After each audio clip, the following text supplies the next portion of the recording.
2023년 9월 30일 아침 경전산책 시작하겠습니다.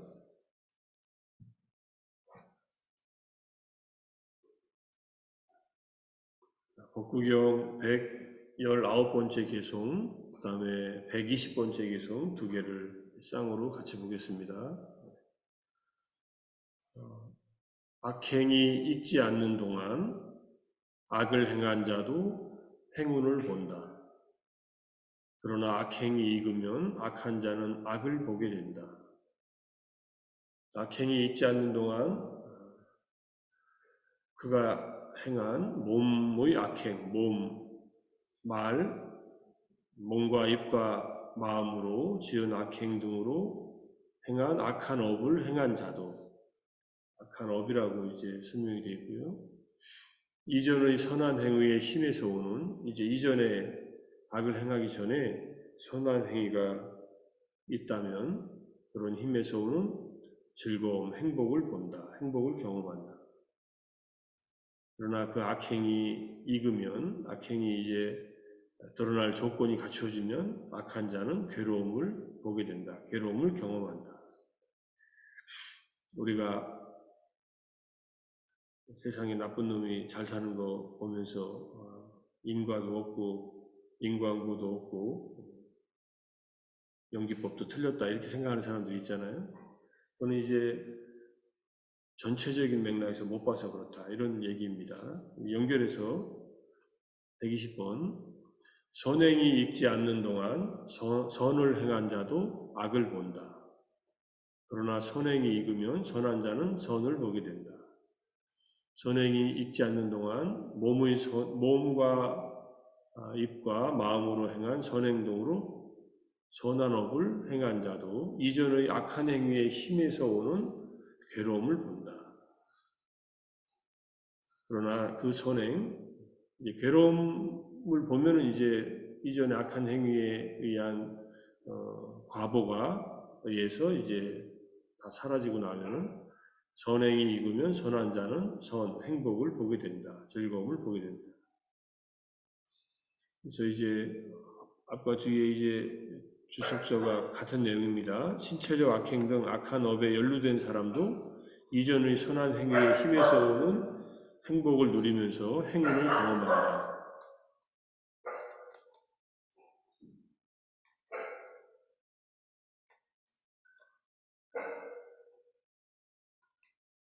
잠깐만요.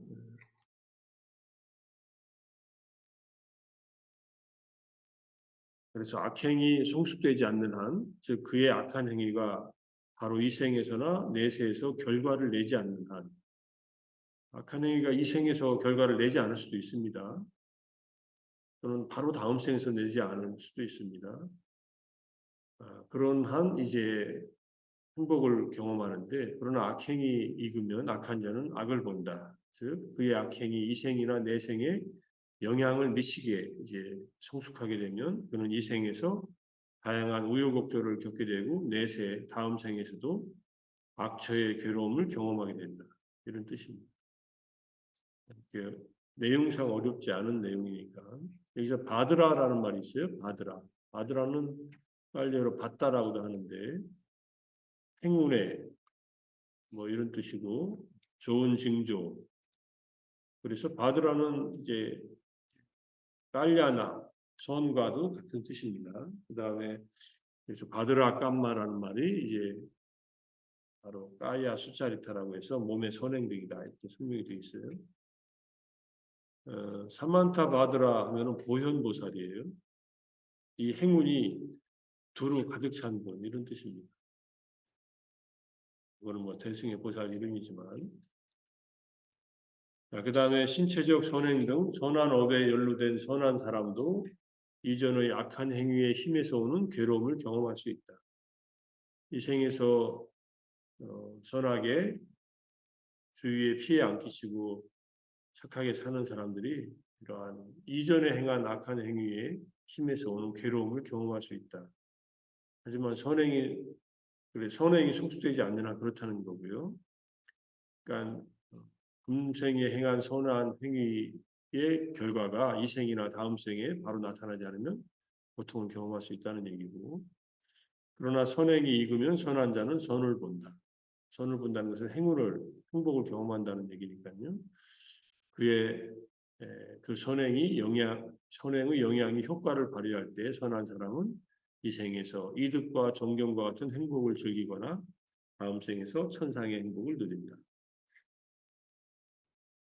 우리가 우리 눈으로 귀로 직접 경험하는 내용은 한계가 되어 있기 때문에 전체적인 맥락에서 보는 시각이 없습니다. 그래서 부처님 당시에는 어떤 일이 일어나면은 제자들이 부처님께 이렇게 질문을 합니다. 이런 일들은 왜 일어났습니까?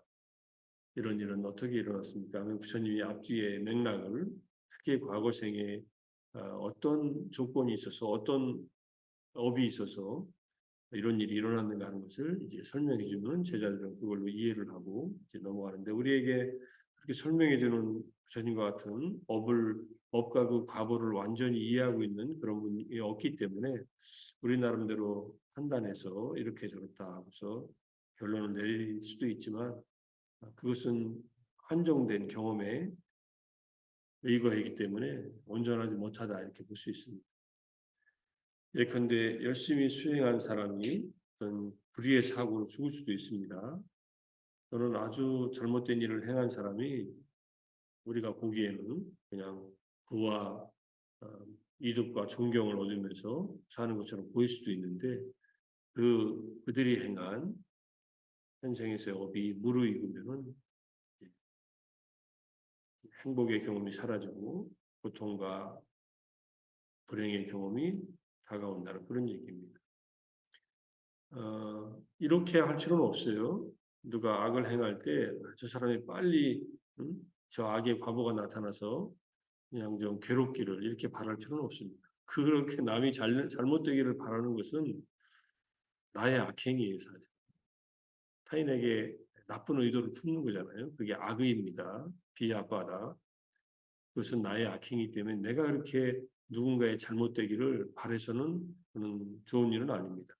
그냥 각자가 지은 업의 결과가 스스로 나타나는데 그것이 무르익을 때 나타나게 돼 있으니까 무르익을 때까지 그 업에 영향을 받지 않도록 내가 주의를 하고 그렇게 살아가면 된다. 이렇게 얘기할 수 있습니다. 세상에서 벌어지는 일은 너무나 복잡한 조건들에 의해서 벌어지는데 그, 그 일들에 대한 악행이 무르익으면은 결국은 고통이 그들에게 주어질 것이니까 내가 그 고통을 주는 일에 물리적으로 그렇게 가담할 필요는 없다 이렇게 얘기를 합니다. 그렇게 보면은 좀 불교가 좀 약간은 사회적인 불의에 소리를 못 내는 면도 있다라고 생각할 수 있는데 그런 면들은 분명히 있습니다. 다른 종교보다는. 그렇지만은 무리하게 어떤 폭력의 폭력으로서 이렇게 맞서는 일은 그거는 오히려 고통을 더 증가시키는 일이고 안 좋은 일이기 때문에 예, 하지 않는다 이렇게 이해하시면 되는데 대승불교가 생기면서 대승불교는 사회적인 그런 어떤 악에 대해서 나름대로의 원칙을 정했는데 그것이 보살행을 하는 경우에 있어서는 특별한 예외가 있습니다. 어떤 예외냐면은 타인이 악을 행해서 그가 악도에 떨어질 것을 연민하는 마음에서 불쌍히 여기는 그런 마음에서 그 악을 행하는 일을 어떤 힘을 가해서 그만두게 하는 그런 마음을 내는 경우들이 있습니다. 자기가 보살행을 닦는다고 할 때 그래서 예컨대 우리나라 역사의 사례를 보면 임진왜란 때 외구들이 우리나라를 침략해서 무고한 백성들을 죽이고 그냥 전쟁을 해서 나라를 이렇게 정복해서 그 나라를 잘 살게 해주면 괜찮은데 이 일본인들이 쳐들어와서 그냥 무고하게 한국 사람들을 살해하고 양민들을 학살하면서 뭔가 이익을 얻으려고 했을 때 그 당시에 이제 서산대사나 삼형대사와 같은 또는 유정대사와 같은 스님들이 그런 왜그들에 의해서 침탈되는 우리 백성들을 보호하고 그들의 악업을 막기 위해서 이제 무기를 들고 의병으로서, 의승으로서, 승군으로서, 승병으로서 맞서 싸우는 일을 했습니다. 무고한 일본의 국민들을 예컨대 가서 죽인 게 아니라 무도한 그러한 일본인들에게 맞서서 일본 왜군들에게 맞서서 그런 전쟁을 해서 막는 일을 했다. 그래서 그런 경우에는 대승의 보살도에서는 인정하는 케이스도 있습니다. 드문 케이스지만 역사적으로 그런 일들이 일어난 사례들이 좀 있지만 그 외에는 초기불교적인 맥락에서는 그런 폭력적인 그런 전쟁에 가담하지는 않습니다. 부처님께서 석가족이 멸망할 때 부처님이 이제 말년에 호살라의 왕자가 그 왕자는 석가족의 여인의 아들인데 석가족의 공주의 아들이 아니라 석가족의 그런 하녀의 아들이었기 때문에 왕자가 되고 나서 굉장한 이제 수모를 겪는 일이 있었습니다. 석가족들이 저지른 잘못된 행위죠. 그래서 이 왕자가 이제 자기가 왕위를 찬탈하고 나서 석가족을 멸망시키러 갑니다. 자기한테 모욕을 줬다는 이유로 부처님이 말라 죽은 고목 아래에 좌선을 하고서 그 길목을 지켜서 그 행군을 무언의 이제 예컨대 라고 할까 시위라고 할까요? 그러면서 친족들의 그늘은 시원하니 내가 나의 친족들을 해치러 가는 길을 하지 않았으면 좋겠다라는 것을 이 좌선을 통해서 보여줍니다. 그래서 왕이 2번 돌아갑니다. 근데 부처님께서 보시니까 이 업의 흐름은 막을 수 있는 일이 아니라 해서 3번까지 막고서 4번째는 나가서 좌선하지 않으셨다는 얘기가 있습니다. 아마 4번째 앉으셨으면은 행군하는 길이 달라져서 결국은 속가족들이 그런 피해를 당했을 수도 있겠다는 생각이 들지만 어쨌든 그러한 일들을 보면은 부처님께서 직접 행하신 일은 그와 같이 비폭력으로 뭔가 맞서는 일은 하셨지만은 그 이상의 일은 하지 않으셨다. 예컨대 승려들을 무장시켜서 그 군인들과 함께 싸워서 속가족을 보호하는 그런 일은 하지 않으셨다. 이렇게 볼 수 있습니다. 부처님은 그런 행동을 할 때는 단독으로 행동하시니까 좀 어려운 문제이지만 우리는 뭐 사회적인 불의가 일어났을 때 불의가 잘못됐다고 얘기할 수는 있겠죠. 그리고 거기에 비폭력적으로 항거할 수는 있습니다. 폭력을 쓰는 일은 최대한 삼가합니다. 달라라마 존자께서도 폭력을 쓰면은 우리는 걷잡을 수 없는 폭력의 악순환에 빠지게 됩니다. 하지만 폭력을 쓰지 않으면 그 일들이 어떻게 진행할지 우리가 예측하면서 비폭력적으로 일들을 더 효과적으로 또는 더 지속적으로 해가 되지 않게 고통이 초래되는 일을 방지하면서 뭔가 할 수 있다 하는 얘기를 중국 분들이 티베트 스님들에게 폭력을 행할 때, 티베트인들이 폭력을 행할 때 그렇게 하셔서 뭐 티베트인들이 아무리 무장한다고 해서 중국군한테 당하겠어요. 근데 처음에 이제 티베트에서 달라이라마께서 59년도에 망명하고 나서 티베트 쪽에 저항군들이 있었답니다. 네팔 쪽에서 이렇게 산속에 숨어 있다가 다시 점령당한 티베트로 들어가서 중국 분들을 죽이고 다시 게릴라식으로 다시 이제 티베트를 회복하겠다고 이렇게 전쟁 게릴라전을 한 적이 있답니다. 잡을 수가 없었다 그래요. 너무나 신출귀몰하게 산에서 움직이니까. 그러니까 그들이 이제 네팔 쪽에서 숨어 있다는 것을 안 중국 정부에서 네팔 정부를 압박을 가합니다. 그 게릴라들이 당신네 나라로 들어가 숨어 버리니 당신네 나라에서 받아주지 않는 걸 안아야 된다라고 이제 압박을 가하니까 네팔 정부도 곤란해서 달라이라마께 찾아가서 이런 일이 있었습니다 하고 얘기하니까 달라라마께서 음성을 녹음해가지고 게릴라 좀 그만하라고 이렇게 메시지를 보냈다고 합니다. 그러니까 그때 대장이었던 사람이 다른 모든 부하들한테 그대들은 무기를 내려놓고 저항을 그만하라고 하고 본인은 이제 나름대로의 책임감을 가지고 자살을 했다는 그런 얘기가 들려온 적이 있습니다.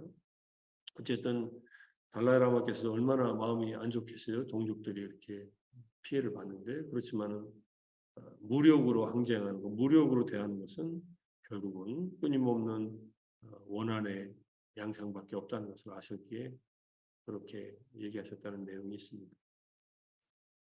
그 내용이 생각나서 말씀을 드렸고 이 네 가지 업이 있습니다. 행위가. 그리고 그 과보가 있는데 우리는 과보를 잘 모릅니다. 그래서 이제 우리가 월요일날 공부하는 아비담마 공부에서 우리의 인식을 벗어난 사건 중에 업과 그 결과가 있어요. 업은 우리가 어느 정도 알 수 있지만 결과가 나타나는 것은 잘 모른다는 측면에서 이제 여기서 지금 어두운 과보를 가져오는 어두운 업이 있고 밝은 과보를 가져오는 밝은 업이 있고 어둡고 밝은 과보를 가져오는 어둡고 밝은 업이 있고 어두운 과보도 밝은 과보도 가져오지 않고 업의 소멸로 인도하는 어둡지도 밝지도 않은 업이 있다. 이 네 가지 업이 있다라고 해요. 그래서 어두운 과보를 가져오는 어두운 업은 몸과 말과 마음의 의도적 행위를 악의를 가지고 짓고 그래서 이제 악의를 가지고 끊임없이 의도적으로 짓고 나서 고통스러운 세상에 태어난다는 것. 이런 고통스러운 세상에 태어나면 고통스러운 감각 접촉이 그를 접촉한다. 몸으로 고통을 받는다는 얘기입니다. 이때 감각 접촉은 이제 신축이라고 할 수 있고요. 신구의로 악의를 가지고 잘못 행한 악한 업은 그 결과를 몸으로 일단 받는다는 거예요. 그래서 마치 지옥 중생처럼 전적으로 괴로운 뿐인 고통스러운 느낌을 느낀다는 거.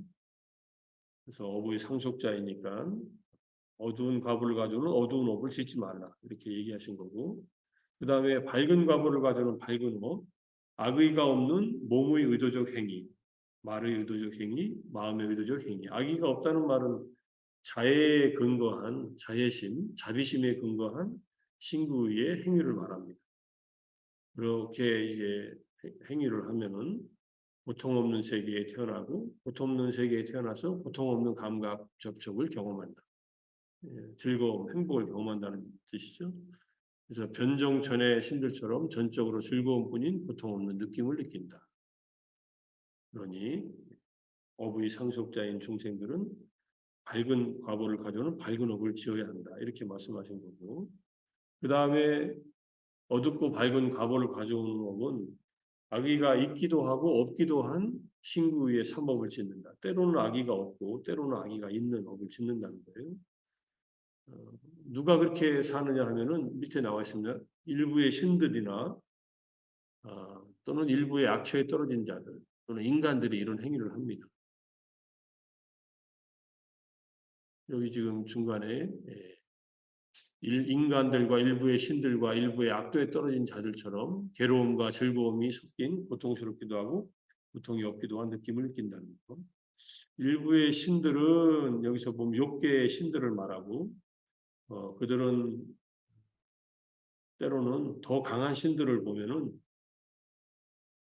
이제 합장하여 그들에게 행동을 하기 때문에 좀 불편함이 있나 봅니다. 천상에서도. 그러지만 그런 일들을 제외하고는 천상에서 복을 누리기 때문에 행복을 경험한다는 거고 일부의 악처에 떨어진 자들은 천궁에 있는 아귀들이 있답니다. 천상에도 아귀들이 있어서 그들은 쉼없이 즐거움을 느끼고 어떤 때는 괴로움을 느낀다. 그 다음에 용과 가루다. 그 다음에 코끼리와 말들도 인간들처럼 즐거움과 괴로움이 섞여 있다. 이게 개는 안 들어가 있네요. 당연히 들어가 있겠죠. 그래서 이렇게 악취에 떨어진 자들 그런 생명들도 본인들이 지은 선업과 악업에 의해서 즐거움과 괴로움을 번갈아가면서 경험한다. 인간들은 이런 세상에 살고 있는 거죠. 그러니까 악업이 무르익지 않으면은 이전의 선업의 결과로 행복을 경험하고 선업이 무르익지 않으면은 이전에 행한 악업의 결과로 고통을 경험하기도 하니까 당장 눈앞에 보이는 선악업으로 그러한 우리가 사는 삶의 어떤 경험들을 속단하지 말라 이렇게 얘기하고 있는 측면이 있어서 경전을 보는 겁니다. 그 다음에 마지막으로 무엇이 어두운 과보도 밝은 과보도 가져오지 않고 업의 소멸로 인도하는 어둡지도 밝지도 않은 업인가. 이 업은 어두운 과보를 가져오는 어두운 업을 제거하려는 의도, 밝은 과보를 가져오는 밝은 업을 제거하려는 의도, 그리고 어둡고 밝은 과보를 가져오는 어둡고 밝은 업을 제거하려는 의도. 앞에 세 가지 업을 제거하려는 의도를 이뤄서 이러한 업이라고 한다고 하고 네 가지 도의 의도인 업을 말합니다. 여기서 네 가지 도라는 것은 수타원도, 사다함도, 아나함도, 아라함도의 의도로서의 업, 그 지혜를 업이라고 한 겁니다. 성자들의 지혜는 바로 이 업이면서 그 업은 바로 앞에 세 가지 업을 제거한다, 없앤다. 그러면 그들은 고통을 경험하느냐는 그렇지 않고 이 업을 없애서 미래에 다가올 선과 악의 과보로서 선업으로서 좋은 곳에 태어나는 그 과보를 없애버리는 거고 그 다음에 악업으로서 나쁜 곳에 태어나는 그 과보도 없애서 더 이상 윤회하지 않는다. 하지만 이 생에서 겪는 어떤 즐거움과 괴로움은 과거 생으로부터 지은 업의 결과이기 때문에 이 생에서는 이 몸이 있는 한은 겪어서 끝낸다. 하지만 다음 생으로 연결되는 새로운 과보들은 생성시키지 않는다. 바로 아라한의 도의 그 지혜에 의해서 끊어진 모든 이 업을 짓는 마음들이 사라지기 때문에 더 이상 업을 짓지 않는다. 업을 짓지 않고 선하게 산다. 오로지 선한 행위만을 실천하면서 살아간다. 이렇게 이해할 수 있습니다. 자, 그래서 우리는 지금 하는 수행들은 선업을 닦는 것이지만 우리는 지금 선업이에요. 언제까지 선업이 되냐면은 이 도의 지혜가 생겨나기 전까지는 선업이에요. 선업의 좋은 결과들을 도를 얻지 못하면 다음 생에, 이 생에 경험할 겁니다. 하지만 그 선업을 넘어서서 이러한 수타원부터 아란의 도의 지혜가 업으로서 작동할 때이면은 더 이상의 이제 업은 짓지 않고 이제 삼계를 벗어난 궁극의 행복인 열반의 세계, 열반에 이제 머문다 이렇게 보시면 됩니다. 열반에 머문다는 말도 좀 어려운 말이지만 열반을 경험한다 이렇게 이해하는 것이 더 낫겠네요. 자, 이 정도로 말씀드리고 이제 윤석모 선생님께서 부정관에 대한 설명을 좀 들으셨으면 좋겠다 이렇게 말씀하셔서 간단하게만 말씀드리겠습니다. 우리 인간들은 이 몸에 대한 집착을 하면서 살아갑니다. 이것이 내 몸이고 그래서 이 몸을 행복하게 하려고 애를 쓰고 사는데 실제로 몸의 정체는 우리에겐 젊을 때 건강할 때는 잘 안 보이지만 이 몸은 온갖 내장으로 안에는 내장으로 기관으로 되어 있고 겉으로는 아주 얇은 피부로 덮여 있고 그 안에 살과 뼈로 또 피가 흐르고 있습니다. 그래서 이 몸을 해부학적으로 살피면은 그만큼 아름답게 집착할 만한 것이 없다는 것을 관찰하면서 몸에 대한 애착, 집착, 내 몸에 대한 애착과 집착, 그 다음에 내가 사랑하는 이성에 대한 애착과 집착을 내려놓기 위해서 부정관 명상을 하는 겁니다. 부정관을 통해서 우리 마음속에 탐욕을, 욕망을, 감각적인 욕망을 덜어내는 그러한 작업을 합니다. 이렇게 이해하시고요. 저는 이 부정관 명상을 할 때 최근에 돌아가신 분 입관식 할 때 제가 옆에 참여한 적이 있어서 옆에서 스님과 함께 연구를 하면서 참여한 적이 있는데 그분이 이 시신을 닦는 그 장면을 쭉 봤어요. 머리끝에서 발끝까지. 그걸 이제 떠올리면서 그분의 몸과 내 몸을 이렇게 대비시킵니다.